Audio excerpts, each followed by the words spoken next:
On the menu today is my kicked up killer meatloaf. Unbelievably good, very easy to make, not complicated at all. Got a little bit of a Greek twist, of course, but it is overall one of the best meatloaves you're ever gonna try.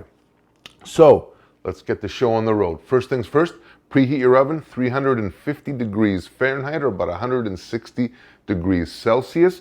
Get that off and going, get that preheating and done. The next thing is how we're gonna season up our meatloaf itself. So for this, I'm using 1.5 pounds of lean ground beef. Here's the thing. People that tell you that Greeks use like ground lamb to make stuff, it's not true. It is just not true. We use ground beef for probably 99.9% of the stuff that we make, whether it be pastitsa, moussakades, biftekia, keftedakia, whatever we make, we use ground beef. And occasionally we mix in some ground pork just for a little bit of flavor. But the ground lamb thing, that's like the English or the Irish do that. You know what I mean? Anyway, so anywho, here we have 1.5 pounds of ground beef.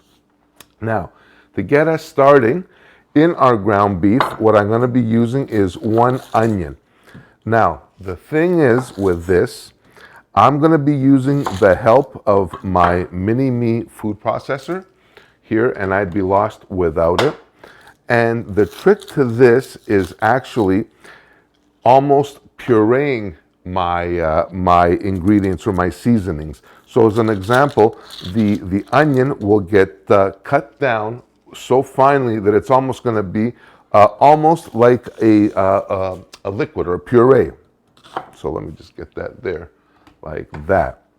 Now, along with this, I want to do all my flavorings in one place. I'm going to add a little bit of cumin, about a teaspoon, give or take. I'm gonna take a little bit of pepper in this, as well as salt. I am using coarse kosher salt, so now when I actually put it in my little food processor, it's almost gonna act like it's almost like gritty, and it's gonna add some grit to it. I'm gonna take a little bit of parsley, and I love using parsley in my recipes. Let me just make this a little smaller here. Oh, big leaf there. So that's gonna go in there as well. And I'm doing it like this too, because I want all my flavors to all combine, all the seasons to be even. So that way, when I add them to my ground beef, there won't be like a bite of mint or a bite of this or that.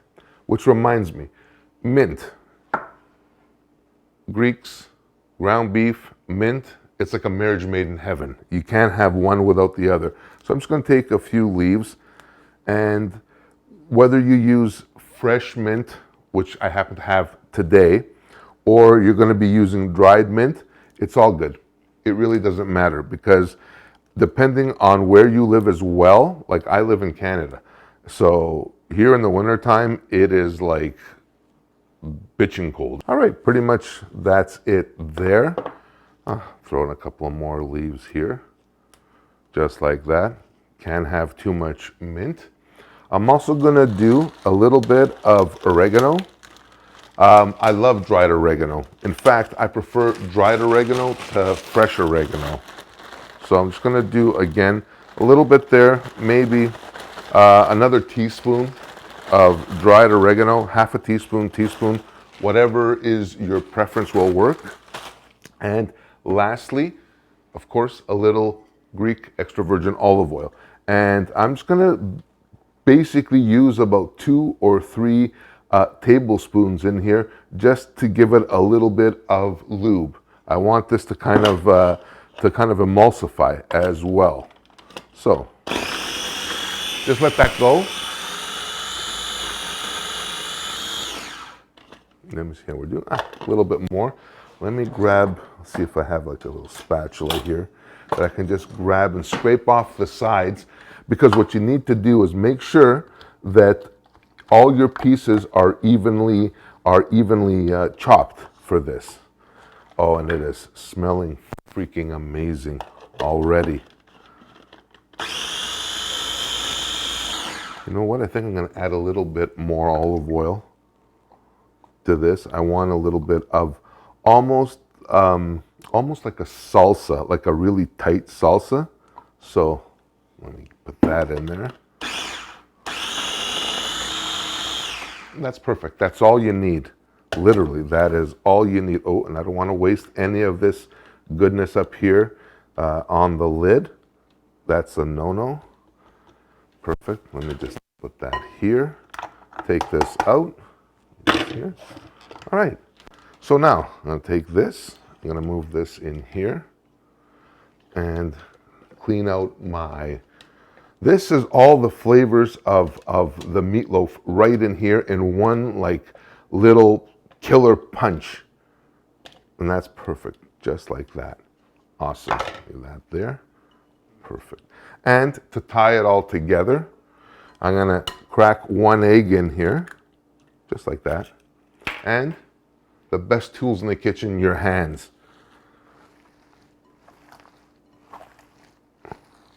And just loosely mix this. You don't want to go too much because you don't want to pack the ground beef either. You want this to be a little bit on the airy side as well. So do this. This is almost like therapeutic too. This actually feels nice. It's one of my favorite things to do in the kitchen. Oh my gosh. Oh my gosh, does this ever smell good. All right, perfect. I think that's pretty much it. We don't want to like overdo it either, right? Just let everything kind of work in itself. All right, so hands are nice and clean now, ready to move on to the next step, which is actually forming our meatloaf and adding a little zhuzh to it, a little pizzazz. For this, I am using a parchment-lined baking sheet. Love, love, love to cook on these. Now, for this, again with our hands, I'm going to take our ground beef here, just like that, and I'm going to put it right in the middle. And you're going to start rolling it out, forming it out to a log shape, just like this. And let me tell you, I absolutely love parchment paper. When it comes to the kitchen and like a kitchen helper, parchment paper is one of these things that you absolutely need and gotta have. Now, the kicker to this, the meatloaf as it is right now will be super crazy good delicious, believe me. But I want to take it to another level. So you're going to take your hand and you're going to put it in the middle, just like that. And you're going to make almost like a little trench in the middle. See where this is like that? Just like that. And you're going to go about 1/2 inch from the bottom. And what am I going to do? I'm going to take a little bit of feta, yes, and I'm just going to cut it down real quick into like little rectangular bars like this. So this now will actually fit inside, just like that, inside my meatloaf. And the same deal for this. What I'm going to do is I'm going to take this, I'm going to cut it down, just like that. And again, make it into little rectangles and just shove it in there just like that. So what's going to happen now is this is going to, you know what? I'm going to take a little bit extra. I don't want to leave the edge kind of naked there. Now, the way this is here, what I'm going to do is I'm going to push my meatloaf back in like this. So it's going to form a tighter log, if you will. Push this down, and I'm going to move my meatloaf over the feta. So it's going to get closed inside, just like that. Same deal. Like this, down and over. like this and over. So you're encasing the feta inside the meatloaf. And you do this, and like this, and then just boom, just like that. Perfect. So now, let me tell you what's going to happen. As our meatloaf is going to be baking off and doing its thing in the oven, the feta will be oohing and gooing and just being a whole bunch of goodness in the middle of this. When I open this, when it's done, and I'm going to slice into this, and you're going to see this, this is going to be really, really, really something. All right, my friends, that's it. Now, this is ready to go into my 350-degree oven, and this is going to bake for about an hour to an hour and 15 minutes. I know. Listen, your mom waited 9 months for you. You can wait like an hour for the damn meatloaf. It is that good. So I'll see you back here in a bit. Alrighty. So here we go. My meatloaf is done. It took exactly 1 hour. Here's the trick to this. And look at this, all this oohing and ooziness, and this is what it's all about. And the smells in here are absolutely magnificent. Absolutely magnificent. Here's the thing. The trick to this as well is to leave this, just turn the oven off and leave it in there for about 10 to 15 minutes, just to let it kind of reconstitute. So now I'm going to take this and just move this off to the side here. And take a little serving platter, whatever you have, it doesn't matter. Now, I'm going to take a couple of these here, spatulas, and very, very carefully, without breaking this, I'm just going to slide these underneath and move this. Actually, let me just get rid of some of this excess fat that's around here. But this is all flavor, so it's all good. I'm just gonna clean this up just a little bit here. My feta inside has melted. Holy shnikes, is this gonna be ever good? Perfect, just like that. And that is it, baby. That is absolutely it. So let me just take this and just move this out of the way.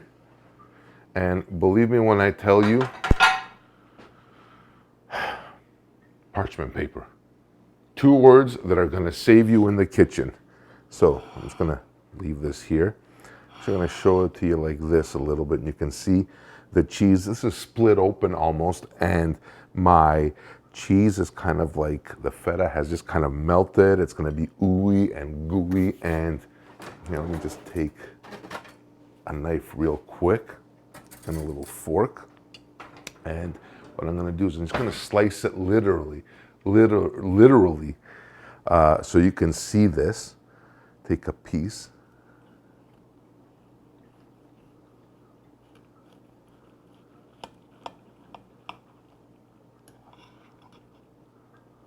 Oh my God. Oh my gosh. Just going to take this and leave this here like that.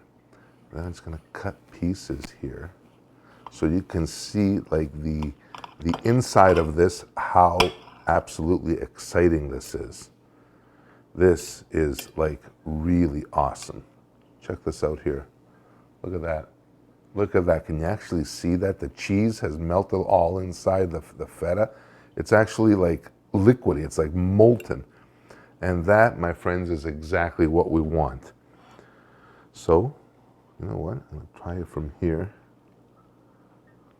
A little piece of cheese with the cheese. Look at that. Look at that. This is exactly. Ooh.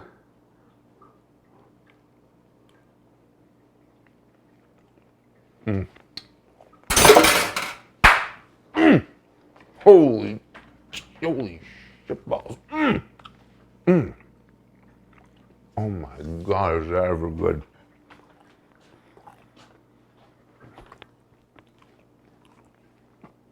Oh. That is Comfort Food 101. All the flavors are on point, the herbs. Got a little bit of the heat, just a little bit from the chili flakes. I added very little salt because of the feta. The cumin is in the back and it's kind of bringing up the rear. The dried oregano, the Greek oregano, really is kind of like, the backup vocals type of thing. It is all absolutely delicious, my friends. So that's it for this episode on my kicked up, Greeked up meatloaf. I really hope you guys try this. I hope you share this recipe. Super easy, not difficult at all. For this recipe and many others, you can check it out online as well at kensgreektable.com. I hope you really liked this video. If you did, please smash that like button and consider subscribing if you haven't already. Spread the word. Let's get our community growing. And until next time, my dear friends, take care of yourselves and each other, and I will see you on the next one. Thanks again for watching. Bye for now.